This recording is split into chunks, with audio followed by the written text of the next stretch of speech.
அனைவருக்கும் வணக்கம். இது யூகேவி தமிழா. கல்வி சம்பந்தப்பட்ட தகவல்களை நம்ம தொடர்ச்சியாக கொடுத்துக்கிட்டு வரோம்.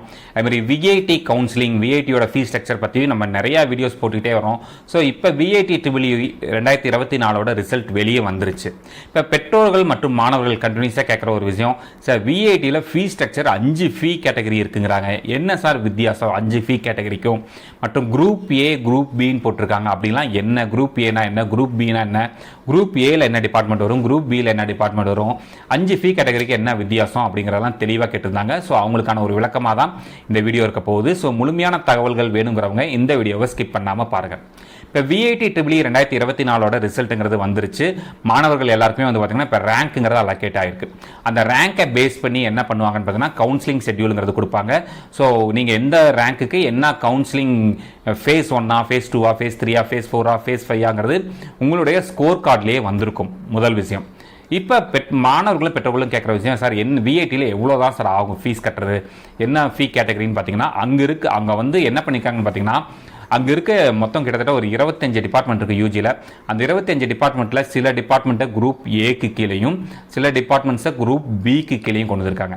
ஓகே சார், எந்தெந்த டிபார்ட்மெண்ட்லாம் குரூப் ஏ கீழே வருது, எந்தெந்த டிபார்ட்மெண்ட்லாம் குரூப் பி கீழே வருதுன்னு பார்த்தீங்கன்னா கம்ப்யூட்டர் சயின்ஸ், அதாவது சர்க்கியூட் பிரான்ச்சஸ் எல்லாமே வந்து பார்த்தீங்கன்னா உங்களுக்கு கிட்டத்தட்ட குரூப் பியில் வரும்.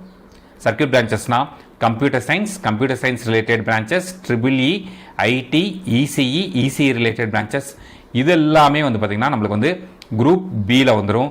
குரூப் ஏல வந்து பார்த்தீங்கன்னா mechanical engineering, civil engineering, chemical engineering, biomedical, Biotech, இந்த மாதிரியான டிபார்ட்மெண்ட்ஸ்லாம் வந்து பார்த்தீங்கன்னா குரூப் ஏல வரும். அதேமாதிரி இங்கே வந்து ஃபிக்ஸ்டு ஃபீஸ் ஸ்ட்ரக்சர் கிடையாது. அங்கே வந்து 5 கேட்டகரி ஆஃப் ஃபீஸ் ஸ்ட்ரக்சர் இருக்குது. இப்போ ஒரு கிளாஸில் 50 பேர் இருக்காங்க அப்படின்னு பார்த்தீங்கன்னா முதல் 10 பேருக்கு ஒரு ஃபீஸ் வரும். அடுத்த 10 பேர் வேற ஒரு ஃபீஸில் வருவாங்க. அதுக்கடுத்த 10 பேர் தேர்ட் ஃபீஸ் கேட்டகரி, அதுக்கடுத்த 10 பேர் ஃபோர்த் ஃபீஸ் கேட்டகரி மற்றும் அடுத்த 10 பேர் ஃபிஃப்த் ஃபீஸ் கேட்டகரியில் வருவாங்க.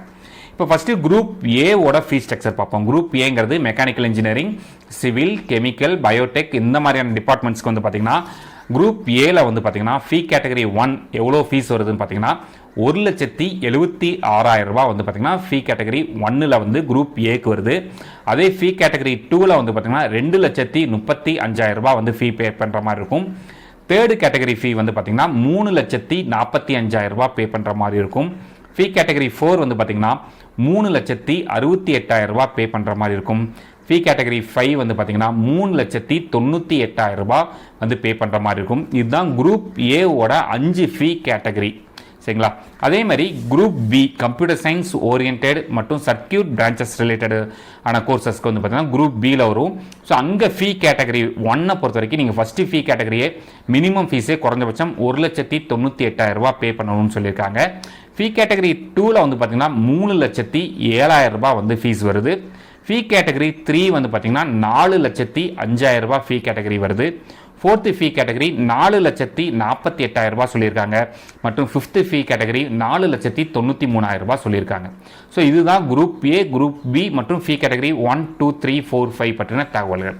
இப்போ சில பேரண்ட்ஸ் கேட்டிருந்தாங்க, சார் இப்போ ஓகே சார் நீங்கள் சொல்கிறீங்க வேறு ஃபீஸ் ஸ்ட்ரக்சரில் எப்படி ஒரே கிளாஸில் படிப்பாங்க அப்படின்னு பார்த்தீங்கன்னா, இப்போ உதாரணத்துக்கு ஒரு கவுன்சிலிங் நடக்குது, 60 சீட்டு.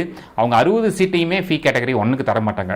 ஃபீ கேட்டகரி 1க்கு மேபி 5லேருந்து 6 சீட்டு கொடுத்தா பெரிய விஷயம். அதாவது 10% சீட்ஸ் தான் அவங்க வந்து கொடுப்பாங்க. சம்திங் அவங்க கிரைட்டீரியாஸ் ஃபாலோ பண்ணுறாங்க. அப்போ என்ன பண்ணுவாங்கன்னு பார்த்தீங்கன்னா அந்த 6 மாணவர்களோ இல்லை 10 மாணவர்களோ மட்டும்தான் ஃபீ கேட்டகரி 1ல் சீட் எடுக்க முடியும். சீட்டு முடிஞ்சிருச்சுன்னா அங்கே வந்து என்ன இருக்குன்னு பார்த்தீங்கன்னா அடுத்து 2, 3, 4, 5ன்னு தான் இருக்கும்.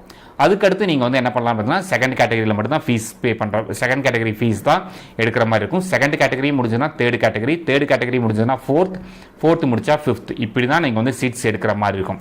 ஒருவேளை இப்போ வந்து உங்களுக்கு வந்து உங்களோட கவுன்சிலிங் ஷெட்யூல் படி உங்களோட ரேங்கிங்க்கு வந்து பார்த்தீங்கன்னா கம்ப்யூட்டர் சயின்ஸில் ஃபீ கேட்டகரி 5 இருக்குது, மெக்கானிக்கலில் ஃபீ கேட்டகரி 1 இருக்குது அப்படின்னா நீங்கள் தான் எடுக்கலாம். இந்த சாய்ஸுங்கிறது நீங்கள் தான். ஒருவேளை நீங்கள் கம்ப்யூட்டர் சயின்ஸ் இன்ஜினியரிங் 5th ஃபீ கேட்டகரியில் படிக்க ரெடியாக இருந்தால் நீங்கள் அதை சூஸ் பண்ணலாம். இல்லை மெக்கானிக்கல் இன்ஜினியரிங்கில் ஃபீ கேட்டகரி 1ல் எடுக்க ரெடியாக இருந்தாலுமே நீங்கள் எடுத்துக்கலாம். இது எல்லாமே உங்களுடைய முடிவு தான். இது மாதிரி விஐடி கவுன்சிலிங் சம்மந்தமாக A to Z தகவல்கள், Amrita counselling, TNEA, JoSAA counselling, இது மாதிரி எந்த ஒரு கவுன்சிலிங் சம்மந்தப்பட்ட தகவல்கள் வேணுங்கிறவங்களும் யூகேவி தமிழா அப்படிங்கிற இந்த யூடியூப் சேனலை சப்ஸ்கிரைப் பண்ணுங்கள். மற்றும் இந்த வீடியோ பார்த்துட்டு இருக்க விஐடி ட்ரிபிள் எழுதின மாணவர்கள் மற்றும் பெற்றோர்கள் உங்களுடைய ரேங்கை வந்து இந்த வீடியோ கீழே கமெண்ட் பண்ணுங்கள். ஏதாவது டவுட்ஸ் இருந்துச்சுன்னா கமெண்ட் பண்ணுங்கள். முடிஞ்ச அளவுக்கு பதில் சொல்கிறதுக்கு முயற்சிகள் பண்ணுறோம். மற்றும் இந்த வீடியோ உபயோகமானதாக இருந்துச்சுன்னா இந்த வீடியோ லைக் பண்ணிவிட்டு உங்கள் நண்பர்களுக்கு ஷேர் பண்ணுங்கள். மிகவும் நன்றி.